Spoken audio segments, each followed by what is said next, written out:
Si tu pouvais transformer ta vie en claquant des doigts, là maintenant, tout de suite, qu'est-ce que tu ferais? Tu changerais quoi? Qu'est-ce qui te fait rêver? Qu'est-ce qui te fait vibrer?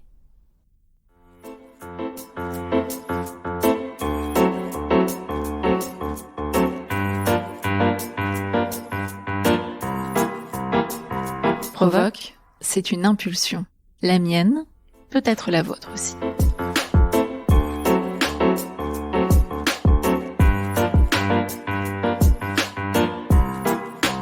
Bonjour, je m'appelle Morgane Cléré. Je suis entrepreneur dans la communication. Je ne suis donc ni coach, ni psy, ni prof, ni agrégé de philosophie. Je n'ai pas non plus la science infuse. Mais j'ai mon expérience de vie et surtout, j'ai le goût des autres. Aujourd'hui, j'ai besoin de comprendre et d'évoluer grâce à ceux qui ont trouvé les clés pour être épanouis et j'ai envie de vous en faire profiter. J'ai donc créé Provoque pour nous motiver à provoquer notre bonheur grâce aux conseils et témoignages de vie singulières de celles et ceux qui ont osé sauter des barrières et vaincre leur peur pour être plus heureux. Tout au long de chaque épisode, vous trouverez des outils, des exercices et des astuces à mettre en pratique au quotidien. Tendez bien l'oreille et restez avec nous jusqu'à la fin pour découvrir les petites clés du jour.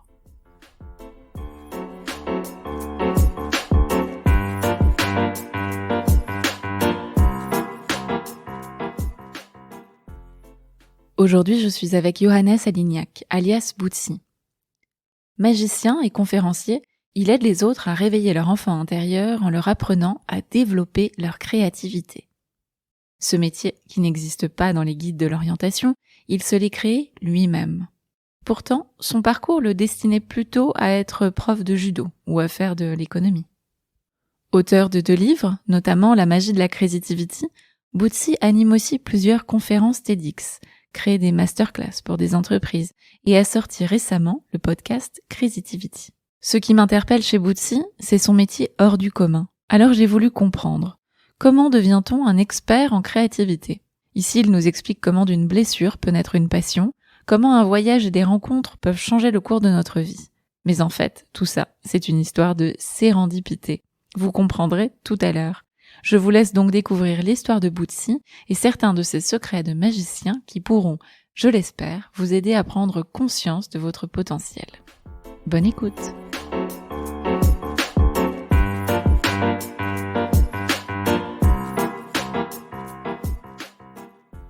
Boutsi, donc, c'est mon surnom qui est devenu le nom de mon entreprise, après être devenu mon nom de scène, parce que dans le dialecte allemand de ma mère, Boutsi, ça veut dire petit bout de chou, petit garçon.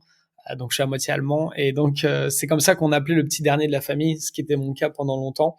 Et en grandissant et en devenant magicien, j'ai décidé de garder ce nom parce que mon mantra, c'était d'aider les autres à réveiller leur enfant intérieur, à reconnecter avec leur enfant intérieur. C'est resté le cas avec la créativité. Est-ce que justement, tu pourrais me dire à quoi ressemblait toi ton enfance? J'ai eu une enfance, j'ai eu beaucoup de chance, dans le sens où j'ai une famille géniale qui m'ont transmis plein de choses, un frère, une sœur, mes parents. J'ai pas du tout à me plaindre.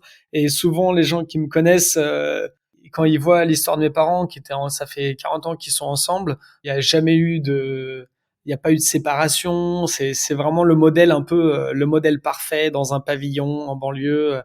Ça, je pense que c'est aussi quelque chose qui m'a poussé à aider aussi d'autres gens, pas forcément démunis avec des enfances tragiques, mais dans le sens où je suis tellement reconnaissant d'avoir eu cette éducation, d'avoir eu tout ça, que j'ai vraiment envie de donner en retour aux autres et de les aider autant à développer leur potentiel, leur aider à gagner confiance en soi. Et je pense que c'est pour ça aussi que je fais tout ce que je fais, où j'essaye d'apporter à chaque fois quelque chose aux gens, que ce soit par la magie, ou que ce soit par une inspiration, que ce soit par des outils, etc. Mon père était prof de maths et chercheur à l'université. Ma mère était prof de PS. C'était ma prof pendant plusieurs années au collège. Ma sœur est prof d'anglais et mes cousins sont instit. C'est vraiment une famille de profs. Hein. Et je me voyais bien, pourquoi pas prof de PS, comme ma maman. J'avais pas vraiment de métier de rêve à la base. Hein. Et aussi prof de judo au début. J'aurais bien aimé faire prof de judo. Quand on est gamin, on a envie d'abandonner assez rapidement les trucs qui font un peu bobo, les trucs un peu plus difficiles. Et puis quand j'ai passé cette étape-là, vers les 8-9 ans, je sais qu'ensuite j'ai commencé à vraiment aimer et j'ai continué jusqu'à Bah, jusqu'à aujourd'hui. Après, je me suis blessé plein de fois. J'ai arrêté. Maintenant, je le fais vraiment en loisir. Et maintenant, je suis plus dans le sambo, qui est un autre sport de combat. On pourra en parler, mais c'est très similaire au judo. Mais donc, ouais, le judo, ça m'a énormément apporté. C'est là où j'ai rencontré la plupart de mes amis. C'est là où on m'a transmis énormément de valeurs. Alors, mes parents, ma famille m'ont transmis beaucoup de valeurs, mais le judo, en fait, est fondé vraiment sur des valeurs de vie, le respect, la sincérité, le courage, etc.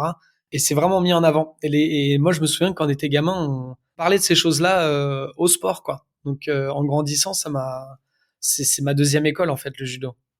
J'ai vu mon prof qui est prof de judo. Pourquoi pas faire comme lui? Papa, maman font ça. Pourquoi pas faire comme eux? T'as pas vraiment d'idée en fait. Tu t'imagines des choses que tu pourrais faire parce que tu vois leur vie, tu vois ce que c'est. Mais en fait, pourquoi j'ai dit que je ferais pas entrepreneur? Parce que je connaissais aucun entrepreneur, je sais pas à quoi ça correspondait, quoi. Et magicien, pareil. En fait, j'ai commencé la magie vraiment sur le tard aussi. J'avais 20 ans quand j'ai commencé. Quand j'ai découvert, j'avais 20 ans. Donc c'est même pas un truc. J'ai eu des boîtes de magie et voilà. Donc c'est vraiment ça. C'est aussi quelque chose, je trouve, qu'on fait pas aussi dans l'éducation. Moi, je suis un peu obsédé par l'éducation et je trouve il y a des bonnes pratiques qu'on pourrait mettre en place et qu'on fait pas. Et notamment de demander très tôt à des jeunes ce qu'ils voudraient faire plus tard. Je trouve ça improbable en fait, parce C'est que clair. Ouais. quand on est en cinquième, quatrième, troisième, mais même en seconde, enfin moi en seconde, mais ma vie c'était. Ouais, on te demande déjà de réfléchir en seconde à ce que tu vas faire plus tard alors que tu es encore un bébé. Et je trouve que c'est même un peu traumatisant, quoi, parce que ça te poursuit vachement longtemps. Du coup, c'est qu'est-ce qu'il faut faire dans la vie, qu'est-ce qu'il faut faire dans la Et vie. choisis les Bon. 3 filières, hein, parce que soit t'aimes l'économie, soit t'aimes la physique et les maths, soit t'es littéraire. Désolé, mais il y a genre des milliards de choses en plus dans la vie. Moi, on m'a pas dit tu peux faire une école de cirque ou je sais pas. Enfin, on m'a rien dit. En fait, on donne pas des possibilités à des jeunes. On devrait pouvoir leur ouvrir l'esprit, leur montrer ce qui existe et leur montrer bah ce boulot, tu vas faire ça, mais ça se passe aussi comme ça. En fait, quand on est jeune, on se rend pas compte. On se dit, qu'est-ce que t'aimes? Bah quoi, j'aime les jeux vidéo et faire la bagarre. Y a pas de, je vais pas te dire, j'aime les datas et j'aime Ouais. la comptabilité. Donc ça, toujours les histoires ont un point commun. Ce genre d'histoire-là, toujours il y a un prof qui a été mieux que les autres et qui a réussi à te convaincre Ouais, que ouais. sa matière était top. Et moi, c'était un peu le cas. Et en fait, je me suis vachement prêté au jeu par ce prof qui nous mettait dans l'ambiance des grands auteurs en économie. Et du coup, il m'a donné le goût à cette matière parce qu'il m'a montré un peu les systèmes qu'il y avait derrière. Et moi, j'adore tout ce qui est système. J'adore les échecs. J'adore les comprendre un peu comment les trucs marchent, les engrenages, Mm. les machins. Et en fait, c'est ça qui m'a poussé à continuer l'économie. J'aimais pas la partie maths, la partie trop politique de l'économie, Mm. mais j'adorais le comprendre. Bah, si tu montes tel taux d'intérêt, il se passe ça derrière. Si tu fais ça, bah, voilà comment ça marche, en fait. Et c'est pour ça que j'ai fait une fac d'éco. Mais après, dans la fac d'éco, le problème, c'est que, bah, comme dans plein de matières, en fait, t'as des sujets qui vont t'intéresser, t'en as d'autres pas du tout, quoi. Donc, moi, au bout de 3 ans, j'en pouvais plus. Je me disais, bon, il faut que je finisse cette licence, mais il y avait la moitié des trucs, c'était un calvaire pour moi. C'était beaucoup trop mathématiques, l'économétrie, les statistiques. Donc ouais, c'est un peu pour ça que je me suis dirigé dans cette voie-là, mais bon, il y a toujours des plus et des moins, des choses intéressantes, d'autres qui le sont moins, quoi. Dans ma famille, on est un peu c'est ce truc dans l'éducation, tu commences un truc, tu le finis, quoi. On me l'a jamais dit comme ça, vraiment avec ces mots-là, mais c'était sous-entendu. C'était bah, Mhm. de toute façon, tu vas faire quoi? Tu vas pas arrêter. Il était hors de question, en fait. Mm. Mais en fait, je faisais énormément de judo justement à la fac. Et j'avais organisé tout mon emploi du temps autour du judo. Et je m'entraînais 1 à 2 fois par jour. Donc, ça veut dire qu'il y a plein d'amphis C'est où énorme. j'y allais pas. Je m'en foutais parce que je me disais, du moment que j'ai les cours en PDF ou que j'arrive à suivre le minimum possible, je sais que je vais m'en sortir. Mais voilà, ma vie était organisée autour du judo à ce moment-là. Comment tu te projetais? Tu t'imaginais comment, en fait? Tu pensais que tu allais faire quoi après? À ce moment-là, quand j'étais à la fac, j'avais pas vraiment de but précis. Et c'est justement pour ça que je suis parti voyager, en fait, parce que je savais pas ce que je voulais faire. Je me suis dit, quel débouché j'ai avec des études d'économie, sachant que je vais clairement pas faire quoi que ce soit avec le judo parce que j'ai plus envie de devenir prof de judo. Je savais au fond de moi à cette époque que je voulais aller le plus loin possible dans la compétition, mais que j'étais pas assez fort pour être dans les premiers en France ou quoi que ce soit. Je me faisais pas d'illusions. C'est pour ça qu'après mes études d'économie, je suis parti voyager parce que je savais pas en fait du tout ce que je voulais faire. Et je me suis dit, ça fait longtemps que je veux prendre ces 6 mois à l'étranger, un peu comme font les autres avec leur Erasmus et leur stage à l'étranger. Et je vais créer le mien par moi-même. Je vais bouger et je vais réfléchir à ce que je veux faire. Donc, tu as pris une année sabbatique et puis tu t'as décidé d'aller faire un tour et de créer un peu une rupture dans ta vie, en fait, pour prendre du recul. Ouais, exactement. Et en fait, juste avant de partir, j'ai découvert la magie, quelques mois avant. Et je commençais à faire des petits tours. Et donc, alors une année sabbatique, c'était une année de flottement, on peut dire, parce que j'avais fini ma licence d'économie, mais j'avais rien derrière pour le moment. Donc, c'était vraiment une année où, entre guillemets, je faisais rien d'autre que voyager. Et en fait, c'est dans mon voyage, pendant ce voyage-là, que j'ai pu commencer à faire mes premiers pas dans la magie, dans des auberges, montrer à des gens un petit peu, faire des petits tours. Alors justement, j'ai lu ton livre et on en reparlera plus en détail tout à l'heure, mais dans ton livre, Ouais. j'ai découvert un mot que j'adore et qui marche pour plein de choses en fait. C'est la sérendipité. T'es à fond dans le judo, voilà, l'économie, ça te ressemble pas vraiment finalement, tu sais pas vraiment où tu vas avec. Et puis un jour, tu te fais mal. Ouais, c'est ça que j'allais rajouter parce que ça c'est super important. En fait, j'aurais pas découvert la magie et je me serais pas mis dans la magie si j'avais pas eu cette blessure. Qu'est-ce qui t'a fait découvrir la magie et qu'est-ce qui surtout t'a fait aimer la magie? C'était à ce moment-là que je m'étais blessé à l'épaule, j'avais une opération et tout, donc je pouvais plus rien faire. Ça m'a pris 1 an pour m'en remettre. Du coup, à cette époque-là, on a été avec des copains dans un bar à Paris qui s'appelle le Double Fond. Donc, ceux qui connaissent la magie le connaissent, ce café, café-théâtre, je devrais dire, plus que bar. Là-bas, les serveurs donc sont aussi des magiciens. Et donc, quand tu vas prendre un petit verre, c'est possible, si tu le demandes ou si t'es au bon moment ou quoi, que la personne te fasse un petit tour de magie, en fait. Le gars nous a fait des tours de pièces, de cartes et tout. Et ensuite, il était malin et il nous a vendu ses DVD. Enfin, il était malin, mais c'était très bien. On était très content de les acheter. On a acheté un DVD chacun. Donc, ces DVD qui s'appellent L'école de la magie, que je recommande pour commencer la magie, qui sont très sympas. Et en fait, on s'échangeait les DVD à l'époque entre nous. Et c'est comme ça que j'ai vraiment pris goût à la magie. Comment t'as réussi à développer finalement cette passion pour la magie parce que tu découvres, enfin je sais pas, moi je me mets à ta place, j'ai vu plein de tours de magie comme plein de gens, j'ai trouvé ça génial, mais pour autant ça m'a pas donné plus envie que ça d'en faire, tu vois. Qu'est-ce qui a fait que ça a été vraiment pour toi un truc un peu fou, quoi? En fait, c'est l'état d'esprit qu'il y a derrière un tour. C'est la beauté du trucage. C'est ça qui fait l'obsession des gens pour le film Le Magicien d'Oz. C'est ça en fait. Et il y en a qui vont pas voir cette beauté. Parce que quand tu sais comment il fait un tour de magie, la magie disparaît en fait pour beaucoup de gens. Si je te dis, bah ouais, je sais, t'as pensé à telle carte, tu vas dire, waouh, t'as cet effet magique, t'as cette bulle qui se crée, on appelle ça une bulle. Hein. Mais si je te dis, bah non, en fait, tu sais, j'ai regardé dans un miroir où je savais déjà la carte, là, la magie, elle disparaît tout de suite. Je veux dire, oh, c'est naze. Sauf que les gens comme moi, et comme beaucoup de gens qui deviennent magiciens, au moment où on leur dit, mais en fait, j'ai regardé la carte comme ça, ils se disent pas, ah, c'est naze. Ils se disent, oh, mais c'est trop intelligent. C'est quoi cette technique de roublard? C'est génial, en fait. Et moi, c'est ça que j'aime bien et c'est ce que j'aimais, en fait, dans l'économie aussi. C'est de comprendre ce qu'il y a derrière. Ah, c'est comme ça que ça marche. Et en fait, cet état d'esprit, il est très lié à la créativité, en fait. C'est quand tu te dis, mais il y a des gens qui arrivent à créer cet état d'esprit pour créer de la magie. C'est là que ça devient intéressant et moi, c'est vraiment ça que j'ai pu développer à terme. Mais en tout cas, dans un premier temps, ce qui m'a vraiment accroché à la magie, pour répondre à ta question, c'est cet état d'esprit-là, c'est ce sentiment de compréhension de Tu fais briller les yeux des gens comme si c'était des gamins et en fait tu les rajeunis sans même qu'ils s'en rendent compte et tu leur enlèves toutes les certitudes qu'ils pensent avoir sur la vie. C'est le but, mais je t'avoue que c'est pas facile en France non plus.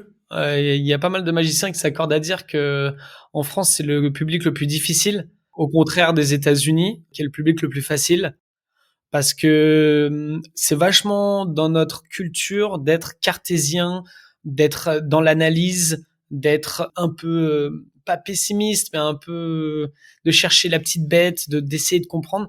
Et ça, c'est pas propice à un bon public pour la magie, en fait.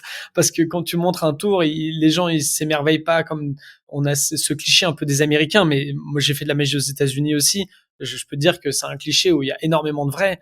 Quand tu fais un tour à une personne aux États-Unis, wow, yeah, t'as même pas commencé, quoi. En France, c'est exactement l'inverse. Tu fais un tour et tu fais un truc incroyable et les gens, ils sont là avec les sourcils froncés. Ils apprécient que t'aies réussi à tromper leur esprit, mais ils se disent, attends, j'ai pas envie d'adorer ce moment, j'ai pas envie de me laisser aller, je suis en train d'essayer de comprendre. Tu vois, il y a beaucoup de cet état d'esprit. Ils mettent ça sous le mot, on est cartésien. C'est flatteur de dire bah moi je suis comme ça, je réfléchis, j'essaie de comprendre les choses. C'est se mettre un peu en avant, alors qu'on peut aussi le voir d'une autre manière, de se dire bah ouais, alors en fait clairement tu sais pas te laisser aller en fait. Donc exactement. On peut pas rejeter la faute sur le public. Quand on est artiste, quand on est magicien, c'est la même chose que quand on est entrepreneur. On peut pas dire c'est de la faute des consommateurs. Non, c'est à nous de nous remettre en question continuellement et de savoir ce qu'ils veulent et comment adapter notre art, comment adapter nos produits, comment adapter nos façons de faire. Et donc, en tant que magicien, on peut pas dire, bah, le public est difficile, on est obligé de s'adapter. C'est ce qu'on fait en France, c'est ce que moi j'ai essayé de faire. Ça passe par la présentation, la personnalité et aussi la magie et ses méthodes. Ouais, alors comment tu fais donc pour passer en fait d'une licence d'économie à magicien professionnel? Bah, comment je fais il s'est quand même passé beaucoup de choses, comme tu dis, la sérendipité dans ce voyage. En fait, il s'est passé énormément de choses, plein de rencontres entre guillemets au hasard. Et je dis entre guillemets pas parce que je crois forcément à une force supérieure, etc., mais plus parce que je pense que on trouve un peu ce qu'on cherche, surtout si on a l'esprit ouvert. Tu vois, si toi t'avais fait exactement le même voyage que moi, je suis sûr que t'as rencontré beaucoup de monde magicien, alors que moi, comme par hasard, j'ai rencontré plein de magiciens.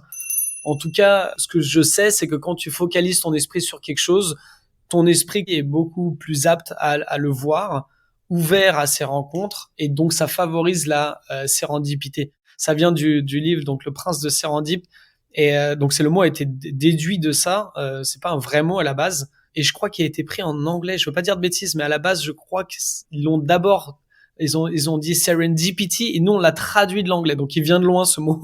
C'est vraiment pas un mot du latin ou quoi que ce soit. Et c'est en fait des heureux incidents. Je sais plus comment je l'ai défini dans mon livre, sûrement qu'une meilleure définition. Faculté de faire des découvertes heureuses malgré un accident. C'est intéressant. Tu vois, j'ai pas dit faculté tout à l'heure.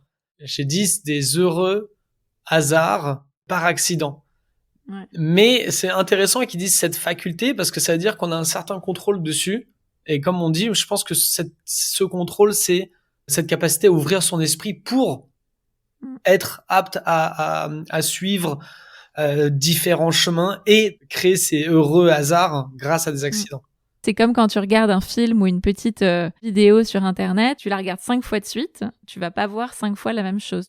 Tu focalises sans le vouloir sur certains éléments, certains sons, certaines images, un personnage, etc. Et puis après, finalement, ton esprit, ça y est, comme il a intégré ça, il peut voir le reste, quoi. Enfin, moi, ça me surprend toujours. Mais... C'est vrai. Et d'ailleurs, c'est aussi pour ça qu'il faut pas refaire un tour de magie plusieurs fois. Parce que en fait, la première fois que tu vas à un tour de magie, t'es dans une expérience, t'as cette bulle, t'as ce et la deuxième fois que tu le fais, la personne, elle va se focaliser sur une chose en particulier et qu'elle devine le tour ou pas, parce que c'est possible qu'elle devine parce qu'elle regarde que tes mains ou qu'elle regarde que ce truc-là, qu'elle le devine ou pas, en fait, elle pourra plus être dans cette expérience.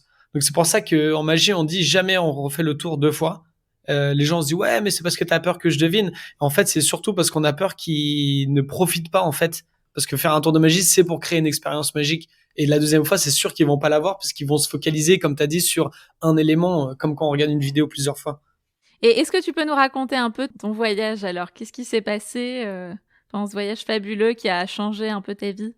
Donc à la base je pars avec quelques mois de magie dans les mains, on va dire. J'avais juste fait de la magie de manière entre guillemets professionnelle à une fête d'amis de la famille.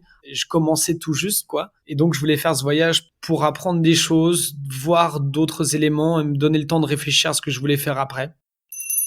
C'était mes objectifs. J'avais quand même des petits objectifs. À cette époque-là, je commençais à lire des trucs de développement personnel. J'avais 21 ans.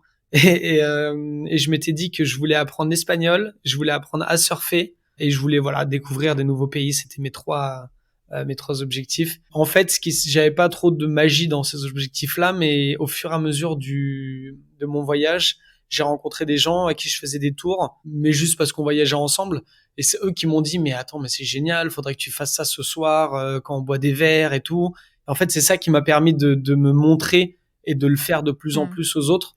Et au fur et à mesure de mon voyage, j'ai fait de plus en plus de magie. Donc au début, c'était juste un petit peu de magie à ce soir, après 2-3 verres. Ensuite, c'était ils vont m'offrir un verre parce que j'ai fait de la magie. Ensuite, 3 mois plus tard, c'était je vais faire passer le chapeau. Ensuite, quelques mois plus tard, c'était en fait, je vais négocier, je dors gratuitement et en même temps, on m'offre mes repas parce que je fais de la magie. Et ensuite, j'étais payé. Et à chaque fois, c'était un peu plus, en fait, quand j'avançais dans mon voyage. Et à la fin des 9 mois, c'était quasiment un métier, en fait. Je faisais de la magie dans un bar en ville quand j'étais en Argentine.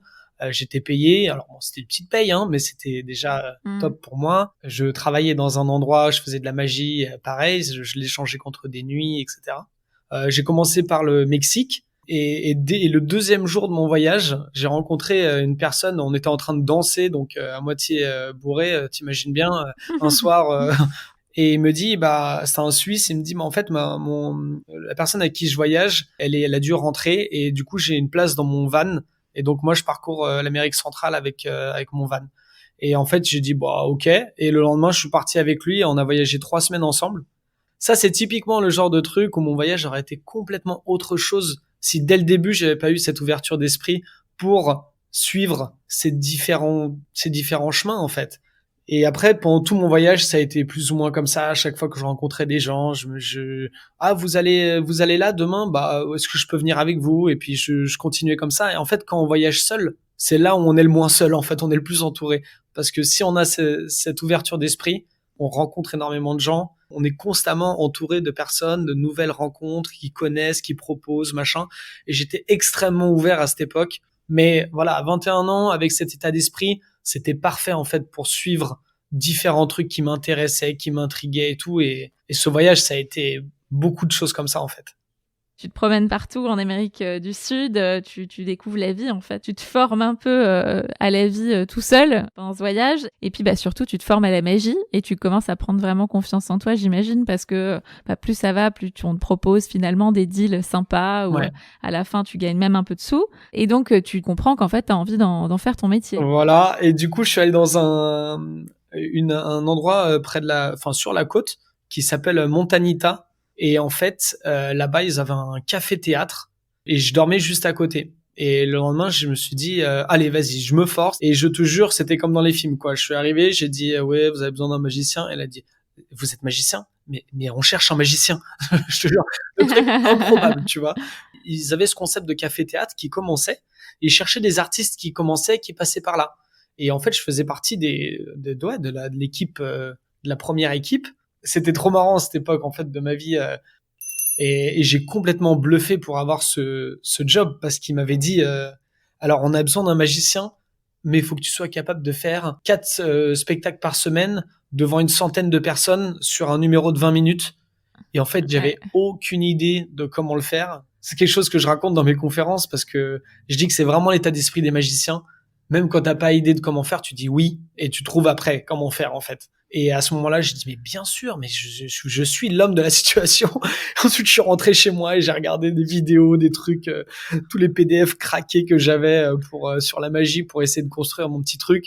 Mais c'était improbable et je m'en suis sorti en fait. C'est un peu l'état d'esprit de quelqu'un qui a très très envie de faire quelque chose en fait. Et quand t'as très envie de quelque chose, mais souvent t'es prêt à tout en fait parce que t'as vraiment ce truc qui t'anime. En plus, là, tu découvres la vie. Mais je pense qu'il y a des gens qui ont encore, même s'ils le veulent très fort, ils osent pas bluffer, en fait. Parce qu'ils ont pas cet état d'esprit ou pas forcément la confiance en eux de se dire, je vais y arriver, je trouverai un moyen. Ils vont peut-être se dire, ouais, je sais pas le faire, en fait, je veux pas être malhonnête et vendre quelque chose que je sais pas faire, etc. Alors que je pense que ça vaut le coup de temps en temps, dans des cas spécifiques, de bluffer. Plus, c'est quoi le pire qui puisse arriver? Souvent, c'est ça qui fait tilter la balance. Je me dis, au pire, quoi. Au pire, c'est naze ce que je fais, je vais m'améliorer, hein, c'est pas très grave. D'ailleurs, l'histoire donc que je raconte dans ma conférence à chaque fois, donc j'ai fait ces spectacles 4 fois par semaine, et au bout de la première semaine, la directrice artistique du lieu, elle me fait venir dans son bureau. Et moi, je crois qu'il parlait pas bien espagnol, elle parlait pas bien anglais, on a dû un peu communiquer par des gestes. Et elle me dit, your show, donc ton spectacle. Et là, elle baille, elle me fait un geste où elle baille d'exagération. Oh, elle me dit que mon show, il est nul, quoi. Donc je te dis que j'ai bluffé, que j'ai créé quelque chose, mais au début, ça a même pas marché, en fait. Elle me dit que c'était nul. La critique constructive, en plus, hein. Je sors du bureau, je savais pas trop quoi faire. Et je sais que ça m'a mis un coup à ce moment-là. Mais après, je me suis dit, c'est comme ça. De toute façon, qu'est-ce que je vais faire? Je vais pas abandonner, hein. Je vais m'améliorer, c'est tout. Donc, j'ai regardé ce que j'avais, comment je pouvais m'améliorer. Il fallait aussi que je passe ce cap où je me dise, ok, j'ai pris un coup, mais je mets mon ego de côté. C'est pas moi le problème, c'est mon spectacle. Moi, je peux m'améliorer. Là, j'étais ouvert à apprendre et à m'améliorer. Et je pense qu'il y a des gens qui passent à côté de cette petite étape. Ils se disent, ouais, allez, ça sert à rien. De toute façon, je fais quelque chose. On me dit toujours que c'est nul. Et plein de cas similaires. Donc, on revient toujours à cette histoire de sérendipité et d'être ouvert à. Mais c'est super important, je pense. Et puis un jour, tu rentres en France. T'avais déjà dans la tête le fait de devenir magicien et tu t'es dit que ça allait devenir ton métier. En fait, tu vas te dire que je te raconte des salades, mais je t'assure que le dernier jour de mon voyage, quand j'avais ces questionnements en tête, qu'est-ce que je vais faire quand je vais rentrer? Est-ce que je vais reprendre un master? Est-ce que je vais trouver un travail? Est-ce que je vais devenir magicien? Le dernier jour de mon voyage, je rencontre un magicien qui me dit exactement comment lui, il gagne sa vie avec la magie. Et qui me dit, non, mais c'est possible, hein. Moi, j'ai juste un site. Regarde, à chaque fois, je facture 200 € pour une heure ici, une heure là. Et me montre exactement le truc, exactement le truc dont j'avais besoin, en fait. Donc après, on peut l'appeler de la chance, on peut l'appeler la loi d'attraction, on peut l'appeler comme on veut. C'était vraiment un heureux hasard. Et quand je suis rentré, je me suis dit, allez, c'est parti, quoi. Je me lance, je vais en faire mon métier. Mais c'est vraiment lui c'était la goutte d'eau qui a fait déborder le vase, on va dire. Et quand je suis rentré, j'ai monté mon truc d'auto-entrepreneur. Et j'ai dit, bon, bah, on tente, et au pire, ça marche pas, bah, je suis chez papa, maman, voilà, hein, je suis pas, ce qui est d'ailleurs, petite parenthèse, beaucoup plus facile, hein, quand on est chez ses parents, on est d'accord, que quand on a une femme et 3 enfants et un crédit, etc., j'étais dans une position, encore une fois, où j'étais content d'avoir cette opportunité étant jeune, parce que c'est vrai que ça aurait été compliqué de le faire plus tard.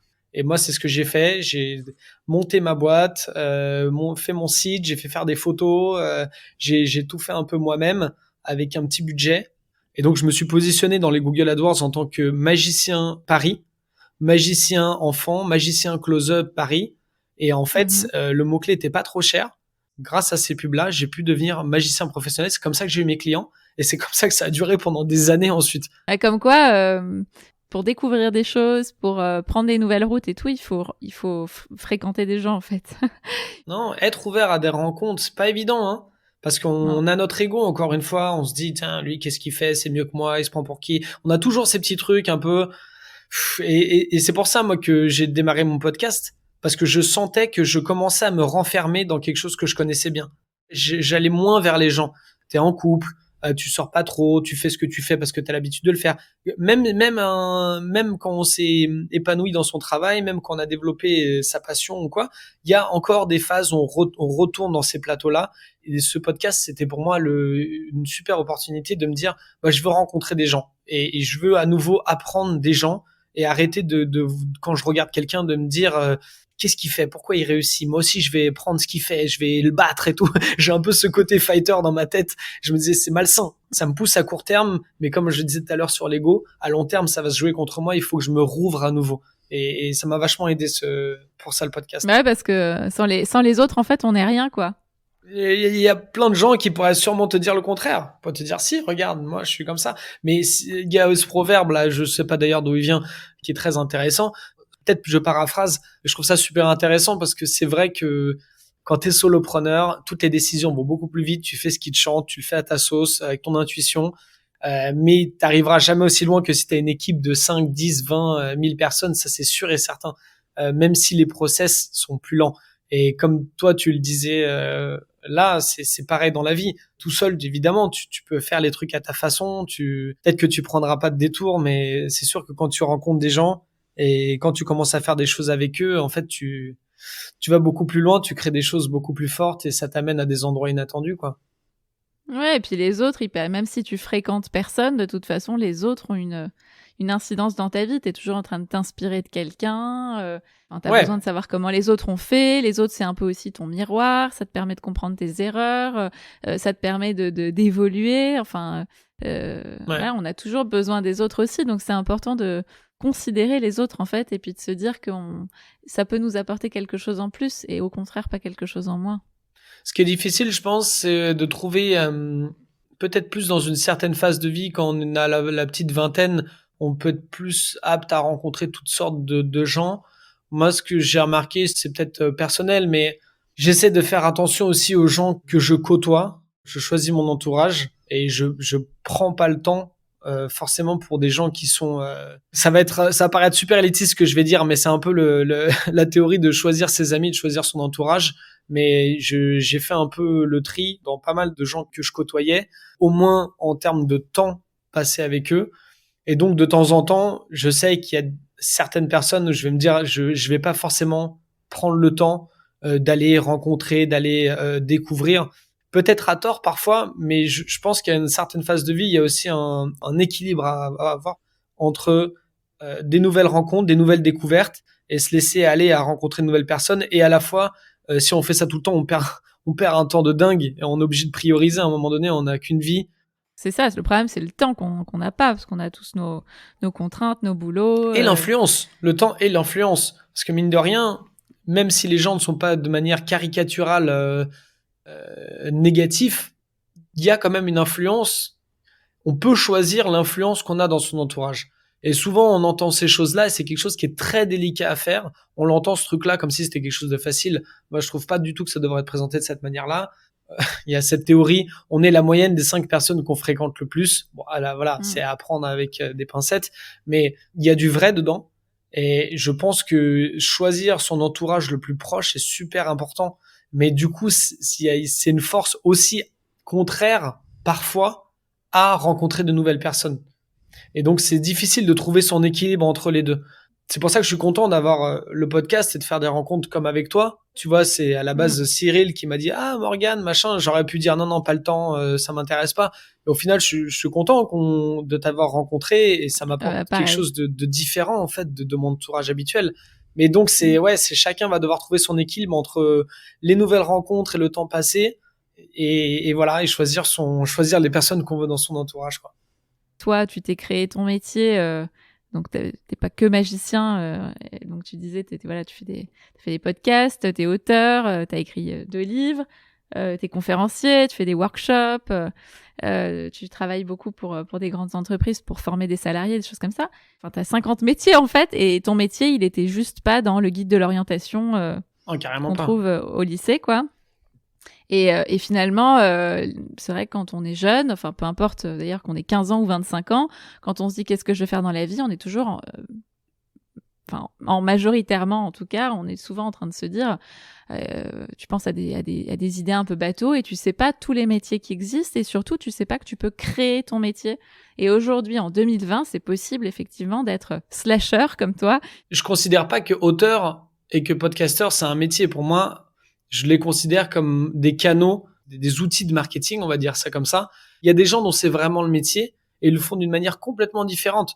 Et moi, mon podcast, j'adore le faire. Mais des gens dont c'est vraiment le métier, ils vont beaucoup plus loin.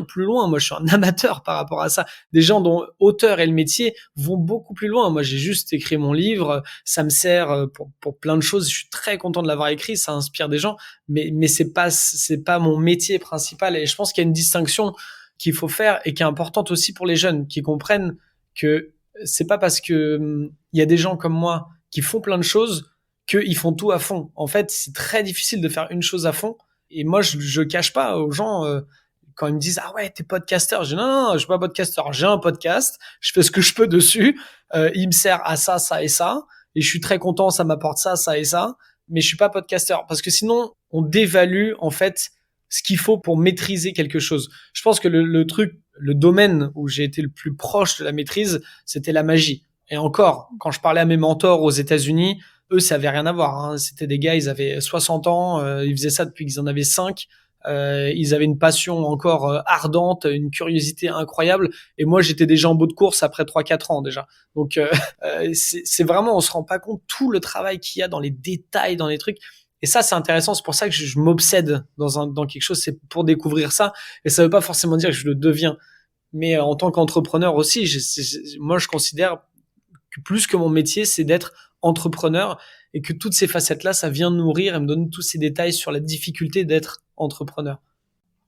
Et alors justement, est-ce qu'on peut parler de ton livre? Tu as sorti un livre il y a pas très longtemps qui s'appelle La magie de la créativité. Ouais. Parce que du coup, la créativité, c'est ton slogan, en fait. Mon concept. C'est toi, quoi. Ouais. Tu donnes 7 secrets de magicien pour développer votre créativité, libérer l'innovation et changer votre vie. C'est la baseline de ton livre. Et à l'intérieur de ces secrets, il y a plein de super pouvoirs. Il y a plein de conseils, d'exercices que j'ai essayé de mettre en pratique qui fonctionnent. Enfin voilà, je Cool. testais et approuvé, je confirme. Il y a pas mal de choses que j'ai bien appréciées. Je pense que c'est assez large et que ça parle à tout le monde. Dans ce livre, tu parles surtout d'une chose principalement, enfin qui revient en tout cas sans arrêt, c'est le fait de noter des idées, des envies. C'est bien, le message est passé, je suis content. Dans ce que tu conseilles, dans tous les exercices que tu donnes, selon toi, puisque tu t'as, j'imagine, tout mis en pratique, sinon tu nous recommanderais pas tout ça, selon toi, quel est le meilleur conseil? Quelle est, selon toi, la recette numéro 1, finalement, au fait d'être plus créatif et du coup, finalement, de se retrouver soi-même? C'est comme tout. À la fois, il n'y a pas de formule magique, j'ai envie de dire, ce qui est un peu ironique pour un magicien, mais il y a clairement dans la créativité des principes universels. C'est-à-dire qu'on a beau être entrepreneur, businessman, artiste, jongleur dans un cirque, peu importe, ce sera les mêmes principes. Après, il y a énormément de nuances, etc. Donc, il y a dans un certain sens une formule, entre guillemets, avec des principes universels, de s'autoriser à, dans un premier temps, de s'autoriser à rêver, ce principe de divergence, etc. Ensuite, de trier ses idées, de voir lesquelles sont les meilleures. Après, ensuite, on peut les développer, ensuite les finaliser. Il y a ces catégories générales. Après, qu'on soit dans une start-up, qu'on soit entrepreneur, qu'on soit artiste, etc., c'est vrai que ça diffère pas mal, mais on reste quand même dans ces catégories générales. Maintenant, ce que je dis aux gens, le conseil numéro 1 que je leur donne, c'est vraiment noter ses idées. Donc ça, c'est vraiment le truc. J'ai bien réussi à le faire transparaître parce que c'est ce que tu as dit tout à l'heure sans que je te le souffle. Donc ça, je suis content. Et pourquoi je donne ce conseil? Il est nécessaire. Est-ce qu'il est suffisant? Je pense pas, parce qu'il y a énormément de choses et ça dépend à quel niveau on veut aller. Hein. C'est comme tout. Si on veut trouver des petites idées de temps en temps, si on veut s'amuser, si on veut juste être reconnecté avec pour faire des petites activités do it yourself, peut-être que ça suffit. Après, si on veut aller vraiment plus loin, développer des idées pour une entreprise, faire de l'innovation, etc., c'est vrai qu'il y a beaucoup plus d'étapes, il y a beaucoup plus de facteurs. Mais vraiment, moi, je commence toujours par dire notez vos idées parce que, comme j'ai dit tout à l'heure, c'est déjà s'engager à une action, en fait. C'est déjà soi-même, auprès de soi-même, on se dit, allez, maintenant, je m'y mets, entre guillemets, c'est du sérieux, et c'est une action concrète et simple. Donc, moi, je conseille ça aussi parce que plus on note ses idées, qu'elles soient bêtes, absurdes, décalées, impossibles, intelligentes, pas intelligentes, peu importe, en fait, on va s'autoriser davantage à penser à des choses décalées, à se faire confiance même sur des pistes qui, dans un premier temps, paraissent pas intéressantes. Et en plus, plus on note ses idées, plus après on regarde le carnet dans lequel on note ses idées, ou son portable, ou ses notes, ou peu importe, et on se dit, bah en fait, j'ai pas mal d'idées quand même. Et on gagne confiance en soi par ce petit truc en fait très bête de se dire, bah en fait, j'ai pas juste une idée, j'ai pas besoin d'attendre une idée géniale de ma vie, j'ai plein d'idées tous les jours. Et quand on se dit ça, en fait, on se rend compte alors, j'aime pas trop ce mot dans le développement personnel, mais il y a un peu ce sentiment d'abondance dans ce processus, parce qu'on se dit, en fait, je suis pas limité. J'ai pas une idée de temps en temps. Il y a pas besoin d'attendre la meilleure idée. J'ai plein d'idées tout le temps. Et il faut que je les note et que j'explore et que je capitalise dessus et que je les développe et que je les fasse se connecter les unes entre les autres, etc. Donc rien qu'en notant ça, en fait, on fait un pas dedans. Et ensuite, on va se laisser prendre au jeu avec plein d'autres principes universels, comme je l'ai dit tout à l'heure. T'es conférencier, t'as même animé 3 TEDx, t'as créé plein de masterclass pour des entreprises qui ont fait appel à toi pour justement développer l'esprit créatif de leurs salariés, si je peux dire ça comme ça. Du coup, finalement, le livre et les conférences, c'est arrivé en même temps? Les conférences sont arrivées avant. Et en fait, petit à petit, il y a des entreprises qui ont fait appel à moi pour qui j'avais déjà fait de la magie et qui m'ont demandé de parler un peu de mon parcours. Qui m'ont dit, bah attends, toi, t'as créé des trucs, t'es magicien, est-ce que tu peux nous parler un peu de ça? Mais j'avais jamais fait ça avant, en fait. C'est un peu tombé sur moi dans un premier temps. On m'a dit, est-ce que tu peux parler du monde de la magie, l'illusion? J'avais aucune idée ce que c'était une conférence. Et heureusement, d'ailleurs, il y avait un intermédiaire à la première conférence pour une entreprise, un client que j'aime beaucoup d'ailleurs, qui est Arkema. En fait, l'intermédiaire, c'était un théâtre dans lequel j'avais déjà fait de la magie, qui s'appelle l'Avant-Scène. Et ils m'avaient mis en relation avec ce client qu'ils avaient. Et donc, c'était cool parce qu'ils ont pu m'aider dans la première conférence à me dire comment faisaient les autres. Ils m'ont en fait accompagné à créer ma première conférence. Et ensuite, j'ai pu être avec le client en direct. Donc, c'était top. Ils ont fait un super boulot pour m'aider à faire les premiers pas dans la conférence. Et quand je suis sorti de cette première conférence, je me suis dit, mais en fait, j'adore. Je préfère même parler du monde de la magie, de comment ça marche et de l'état d'esprit derrière à des gens qui connaissent rien, en fait, qui sont pas magiciens, plutôt que de créer des illusions pour des magiciens ou de faire de la magie, en fait, comme je le fais depuis des années dans des cocktails, etc. Pour moi, c'est une nouvelle façon, en fait, de rester connecté à cet art que j'adorais. Mais le métier, je commençais un peu à avoir fait le tour du métier, enfin, en tout cas, comme moi, je le faisais à cette époque-là, c'est-à-dire dans des cocktails, des événements privés, etc. C'est un peu tout le temps la même chose. J'avais un peu une crise de ce métier-là. Je me disais, bon, en fait, c'est un peu tuer ma passion. Est-ce que c'est vraiment ça que je vais faire toute ma vie, etc. Et donc, la conférence, ça m'a un peu sauvé à ce moment-là parce que j'ai pu continuer à faire de la magie. Maintenant, je fais plus de la magie, en fait, pure, dans le sens où des spectacles de magie d'une heure, etc. J'en fais plus, en fait. Je fais que de la magie dans mes conférences et dans mes workshops. Et donc, je parle de l'état d'esprit et je peux coacher les gens avec mon expérience, avec ce que j'ai appris dans la créativité, dans mon parcours artistique, et en utilisant la magie comme outil de communication, parfois comme une métaphore. Et en fait, c'est là où je m'éclate le plus. Et quand j'ai écrit le livre, j'avais déjà fait un pas dans la conférence, et ça m'a permis de structurer de mes pensées, d'apporter des trucs dans la conférence. La conférence m'a permis d'apporter des trucs dans le livre. Ça fait un peu un va-et-vient, en fait. Et quand est-ce que tu as vraiment pris conscience que tu étais en train de devenir un expert en créativité? J'ai la crédibilité qu'il faut pour parler de créativité de par mon parcours. Après, expert, c'est vrai, on utilise souvent ce mot en marketing. Après, je prends aussi des pincettes. À la base, moi, quand je parlais de créativité dans mes workshops, dans les conférences que j'ai écrites, etc., je l'ai vraiment écrit de tout ce que j'ai appris dans le monde artistique. Et il y a beaucoup de feeling dans le monde artistique. J'ai été jusqu'au bout du truc, hein. J'ai connecté les points vraiment entre différentes disciplines qui avaient rien à voir de par la création d'illusions, l'acting physique, à des trucs que j'avais vus dans l'entrepreneuriat, des stages d'écriture. Vraiment, j'ai repris les principes universels. Donc, j'ai pas juste créé des trucs. C'est vraiment des choses que j'ai pu observer et qui existent. Mais quand j'ai voulu me renseigner sur ce qui existait au niveau scientifique, voir s'il y avait des études qui existaient, parce que je sais qu'il y a des gens qui sont plus sensibles à des chiffres précis, à des études qui existent.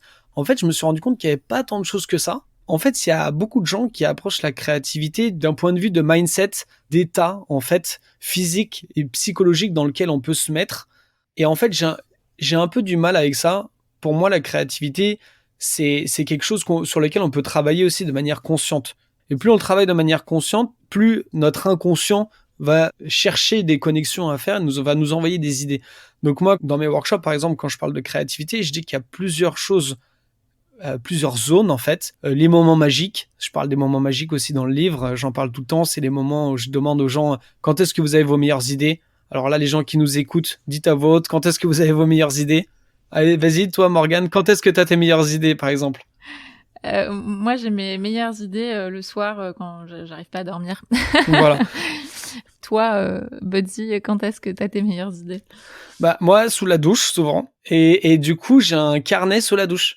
C'est pas une blague, j'ai vraiment un carnet sous la douche. Il y a des carnets qui existent qu'on peut acheter pour la plongée.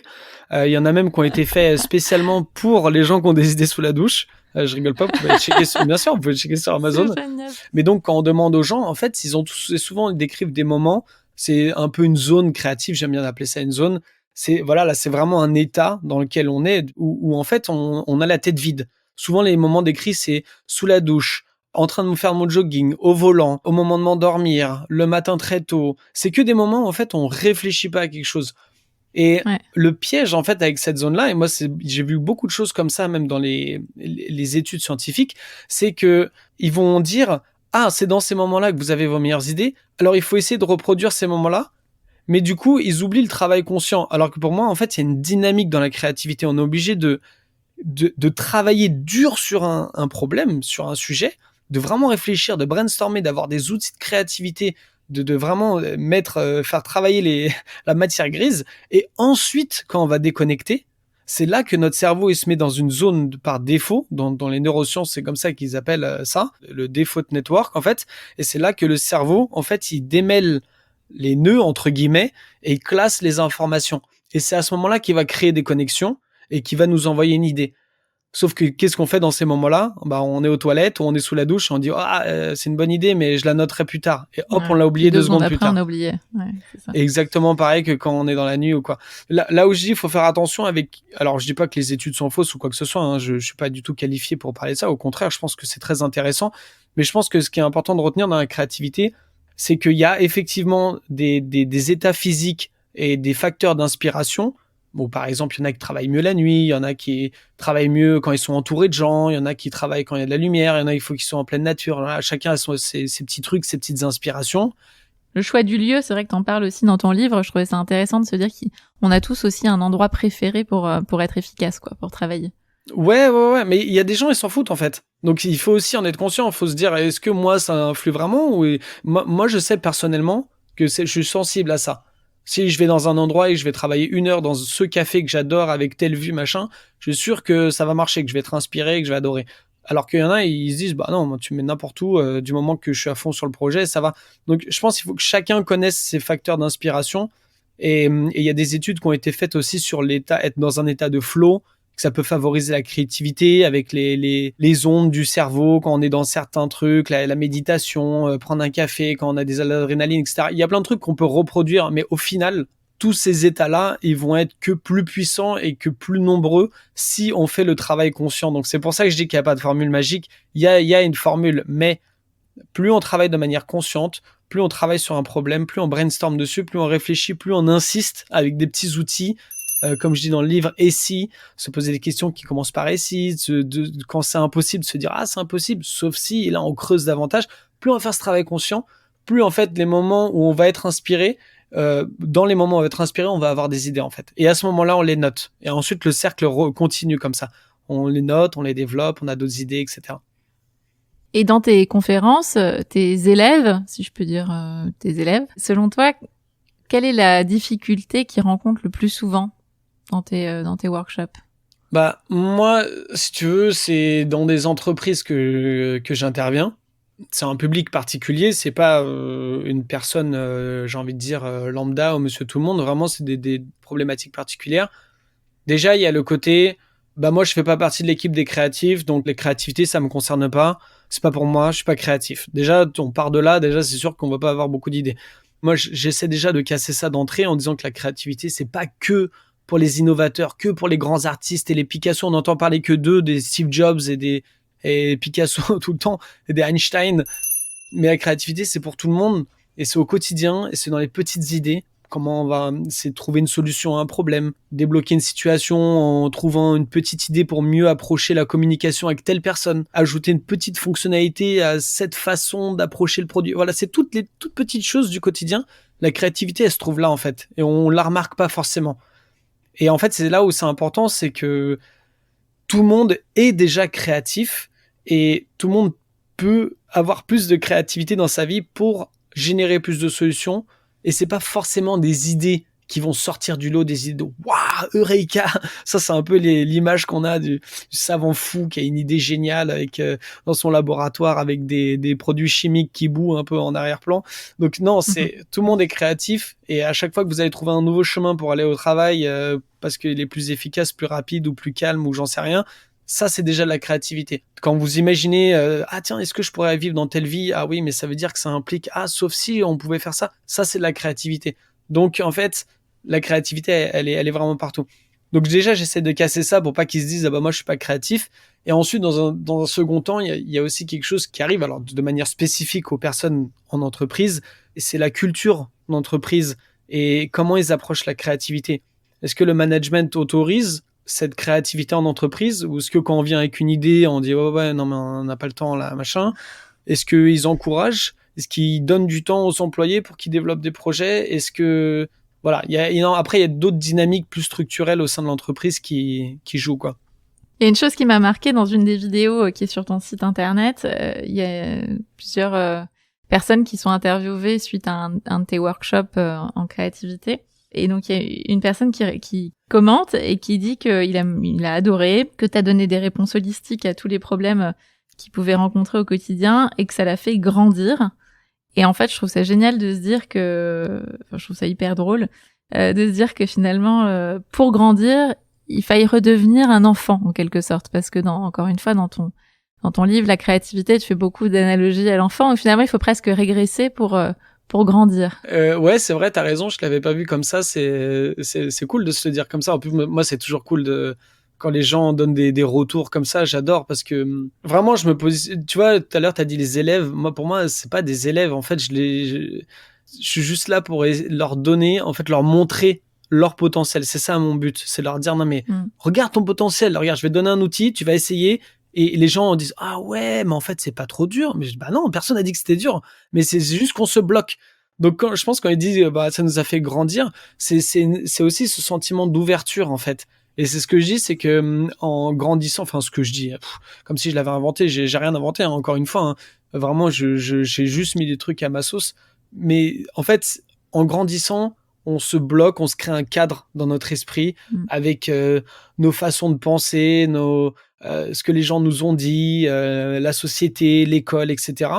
On est tous obligés de le faire, mais pour reconnecter avec nos qualités naturelles, pour penser en dehors de ce cadre, donc on s'est construit. Donc c'est pour ça que j'aime bien quand on dit sortir du cadre, sortir déjà de son propre cadre. Il faut pouvoir le faire de manière consciente, se dire attends, je vais utiliser des outils, un peu comme si on voulait dévisser le cadre avec des outils. Et là, quand on ouvre, on dit ah ouais, mais en fait, moi je peux penser de cette manière-là. En fait, je suis pas limité. Et en fait, se rendre compte de leur propre potentiel, qui s'était juste mis un cadre, mais pour le démonter, il faut quelques outils, quoi. Comment tu fais, toi, pour justement ne pas être trop façonné par la vie, par les autres? Enfin, tu parles justement tu parlais du fait que pendant des années, voilà, on se construit et du coup on rajoute des couches, un peu comme une histoire d'oignon où t'as de plus en plus de couches qui s'ajoutent. Et puis tu dois apprendre à enlever ces couches et à revenir un peu à ce que tu es, à l'essentiel. Comment toi t'as fait personnellement pour rester finalement un peu à l'état brut? Déjà, moi, je jette jamais la pierre aux gens qui ont un peu déconnecté de cet enfant intérieur parce que c'est tellement facile et on le voit pas venir en fait. Comme j'ai dit, avec ce qu'on nous a raconté quand on a grandi, avec le travail, en fait, tout nous pousse à prendre plus de responsabilités, à agir plus comme des adultes. En fait, on voit pas forcément l'intérêt de reconnecter avec son enfant intérieur. On se dit bon, c'est bon, on n'est plus des gamins maintenant, voilà. Mais en fait, on le voit pas venir. On se coupe très vite de ça. Alors moi, j'ai eu de la chance dans le sens où, bon, déjà personnellement, j'étais très sensible à l'enfance. J'ai toujours adoré travailler avec des gamins. J'ai toujours fait des trucs aussi qui pouvaient m'aider à reconnecter avec mon enfant intérieur. Hein. La magie, artiste, comédien, clown, on s'amuse énormément. Et ce qui est marrant, c'est que après avoir fait tout ça, maintenant que je suis conférencier, j'ai remarqué qu'il y a cette force qui me tire un peu à moins m'amuser, à être plus sérieux, plus de responsabilité, etc. On voit plus facilement la nécessité d'agir en tant qu'adulte que de rester connecté avec son enfant intérieur.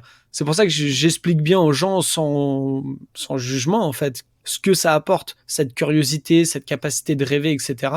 Et moi, de temps en temps, je m'efforce de garder cet esprit léger et donc pour répondre à ta question, c'est pas comment j'ai fait pour en arriver là, c'était assez naturel jusqu'à maintenant, un peu dans ma personnalité d'être dans le jeu, de voir la vie comme un jeu, de faire des trucs tu vois artistiques qui m'aident à rester dans le jeu Et maintenant que je suis un peu moins dans le jeu qu'avant, où je me positionne plus en tant qu'entrepreneur qu'en tant qu'artiste, et ben maintenant je m'efforce de continuer à regarder des trucs d'humour, des comédies légères, parce que sinon on s'arrête jamais quoi. On lit des livres sur l'entrepreneuriat, sur le business, on regarde des films très sérieux, des documentaires et machin, et tout ça c'est très bien.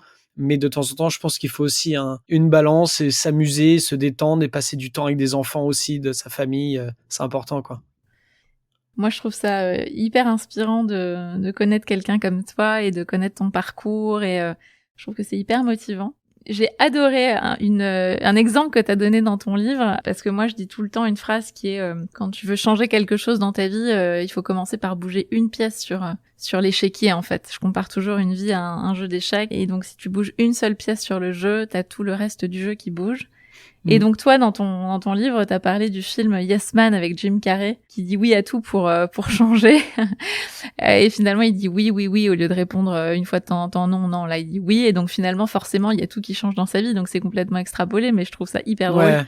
Et en fait, c'est un très très bon exemple pour montrer que parfois, il suffit de pas grand-chose pour que la vie t'emmène un peu ailleurs. Qu'est-ce que toi, tu donnerais comme conseil, mis à part le fait d'écrire toutes ces idées, si voilà, tous les gens qui nous écoutent sont un peu dans une période un peu bloquante de leur vie, qu'est-ce que tu leur donnerais comme conseil Bah, c'est bien que je pense que tu donnes l'exemple de Yes Man parce que bon après c'est un film, voilà, c'est pour la comédie évidemment. et puis c'est exagéré, mais il fait quelque chose en fait et il explore un maximum. Et ça, je pense que c'est important parce que je pense que les gens qui sont coincés, alors il y a 1000 cas spécifiques et vraiment j'ai de l'empathie pour.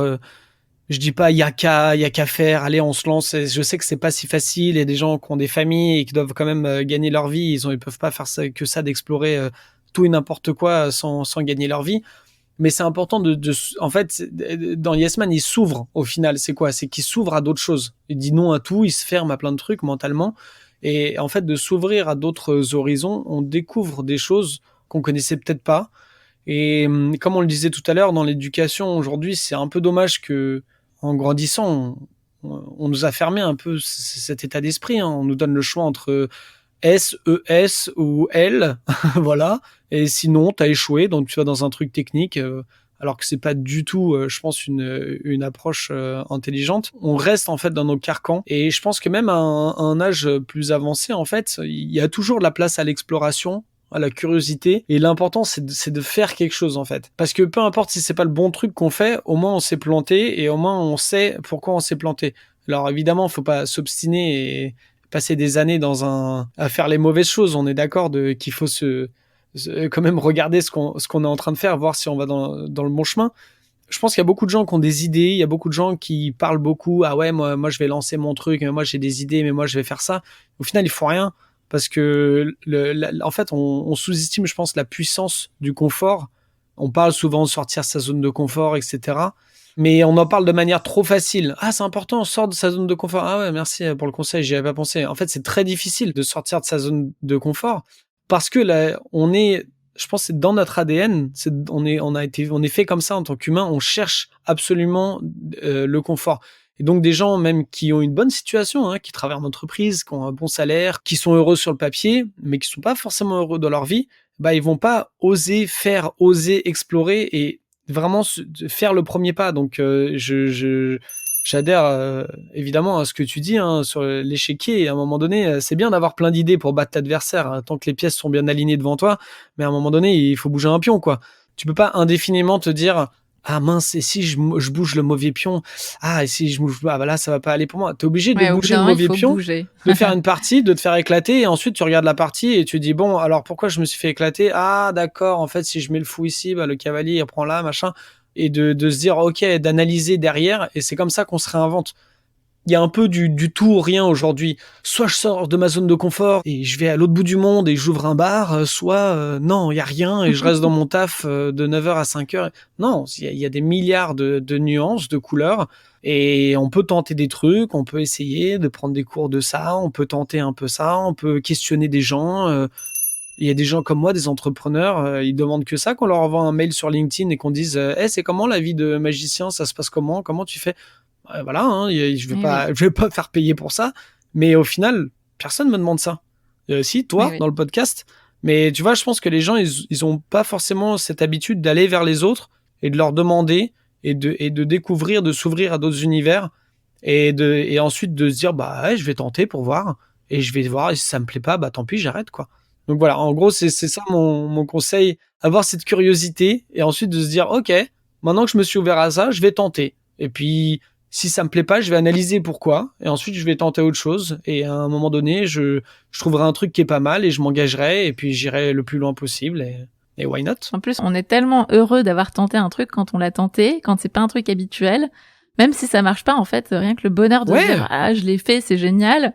Ça, déjà, c'est énorme, je trouve.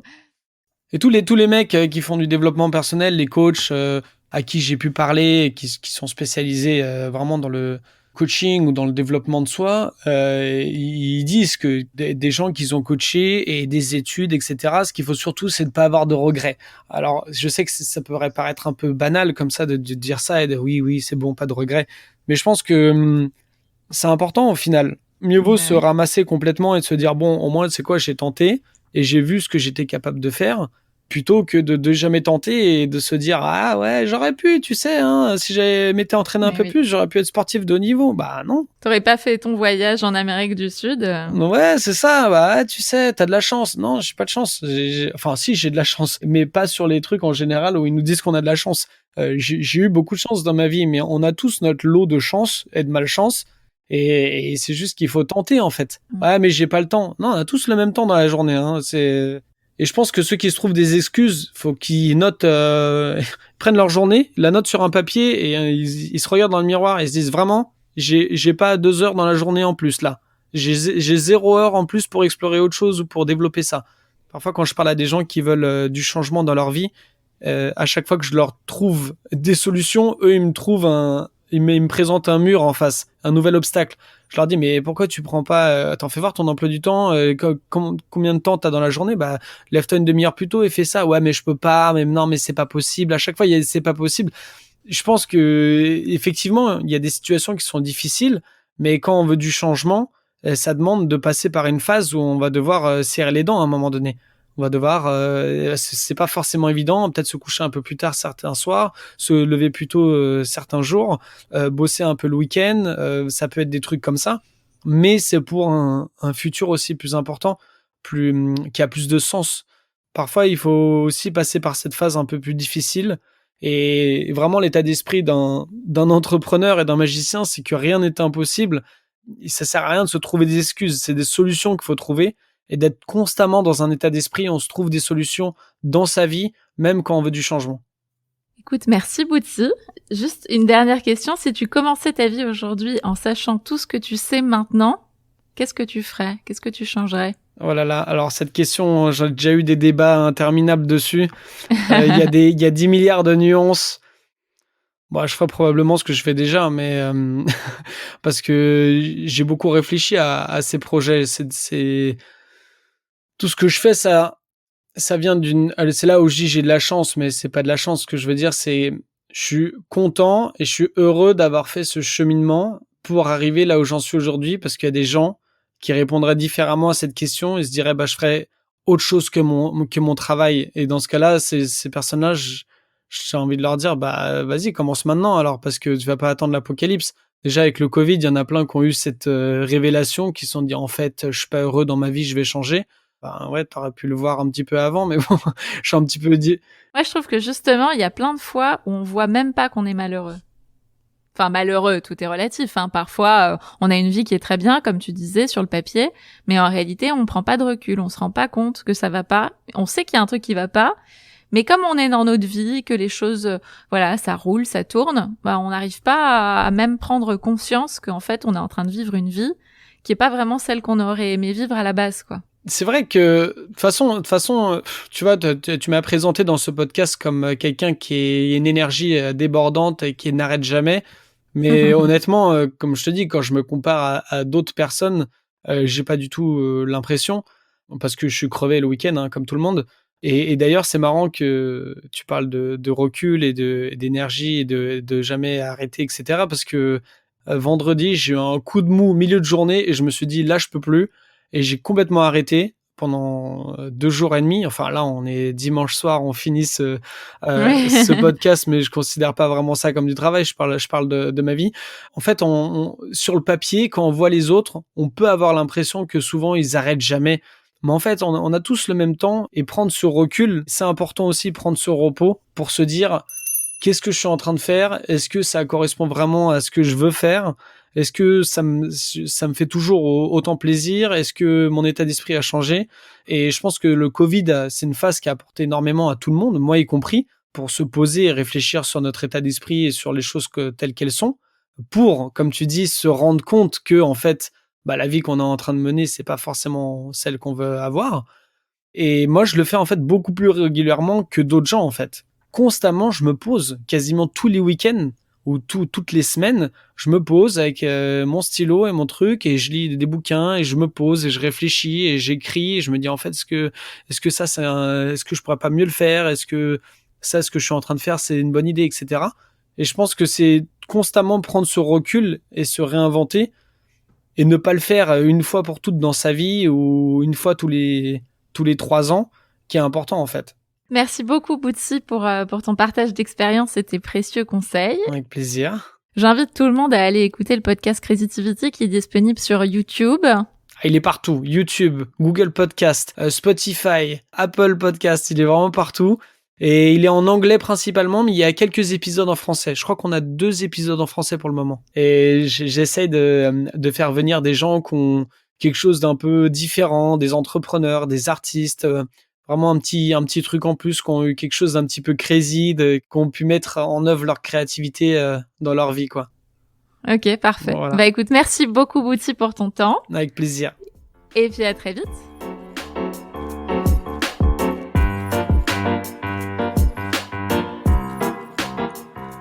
Quand il était plus jeune, Boutsi avait écarté l'idée d'enseigner comme ses parents. Et finalement, ce devait être dans ses gènes, puisque son métier, aujourd'hui, c'est de nous apprendre à développer notre créativité. Alors, à travers son histoire et son expérience, Boutsi nous a permis de prendre conscience de tout le potentiel que nous avons en chacun d'entre nous. Il nous a confié quelques-uns de ses secrets de magicien pour nous aider ainsi à changer notre quotidien. Lors de cette conversation, j'ai donc récolté pour vous plusieurs petites clés que je vous invite à mettre en pratique ces prochains jours. 1. La sérendipité. La faculté de faire des découvertes heureuses malgré un accident. Alors, même lorsque nous vivons des moments difficiles, essayons de garder l'esprit ouvert pour être aptes et disponibles à découvrir d'autres bonheurs qui se présenteraient à nous. 2. Partir seul pour y voir plus clair dans sa vie et se mettre quelques objectifs à réaliser pendant ce voyage. Savoir accepter la nouveauté, les nouvelles envies, les nouveaux ressentis pour voir les choses d'un nouvel œil. 3. Avoir de l'audace. Se mettre soi-même au pied du mur, quitte à bluffer. Quelle meilleure motivation que de se challenger soi-même. Ensuite, faire son maximum pour réussir ses objectifs, se donner les moyens d'y arriver et surtout apprécier le moment de fierté. 4. Essayer de recevoir les critiques de façon constructive et mettre son ego de côté. Ne pas oublier que la critique sur un de nos projets n'est pas une critique de notre personnalité ou de ce que nous sommes fondamentalement, mais une critique qui porte sur la façon dont nous avons réalisé le projet. 5. Évidemment, le meilleur des conseils pour développer notre créativité, noter nos idées. Car c'est déjà s'engager à une action, c'est déjà le début du changement. Cela nous permet de prendre conscience de toutes ces idées géniales que nous pouvons avoir et ainsi de gagner confiance en soi. 6. Ne pas hésiter à aller vers les autres. Oser s'adresser à des personnes qui nous semblent inaccessibles. Demander un conseil, un coup de main. Vous serez surpris d'avoir des retours positifs. Et pour finir, selon les bons conseils de Boutsi, je vais vous demander de faire cet exercice cette semaine. Prenez un joli carnet et écrivez-y toutes vos idées. Gardez ce carnet toute la semaine sur vous afin de noter tout ce qui vous passe par la tête, même les idées qui vous semblent les plus absurdes. Et dans quelques jours, vous vous rendrez compte à quel point certaines de ces idées méritent d'être creusées. Et qui sait, peut-être que cela même vous donnera envie de continuer. Et pour être sûr de ne pas oublier toutes ces astuces, contactez-moi par email provoquepodcast@gmail.com afin de recevoir la newsletter. J'espère que l'expérience de Bootsy et les petites clés récoltées aujourd'hui vous aideront à prendre l'élan nécessaire pour aller là où vous avez envie d'aller, pour devenir ce que vous voulez être au plus profond de vous, pour être tout simplement plus heureux. Si vous avez aimé cet épisode, partagez-le partout où cela vous est possible s'il vous plaît et parlez-en autour de vous. Sachez que c'est grâce à vos actions que je pourrai continuer l'aventure Provoque. Alors pensez aussi à ajouter un chouette commentaire et à m'envoyer vos 5 bonnes étoiles sur Apple Podcast. Et si vous voulez en savoir plus, je vous invite à découvrir le premier épisode de Provoque qui vous explique qui je suis et ce pourquoi j'ai créé ce podcast. Merci à tous et rendez-vous dans le prochain épisode avec David. Issu d'une famille vivant dans le quartier à Bobigny dans le 93, vous découvrirez comment il a réussi à se détacher d'une étiquette et est devenu professeur de yoga en Australie. À la semaine prochaine.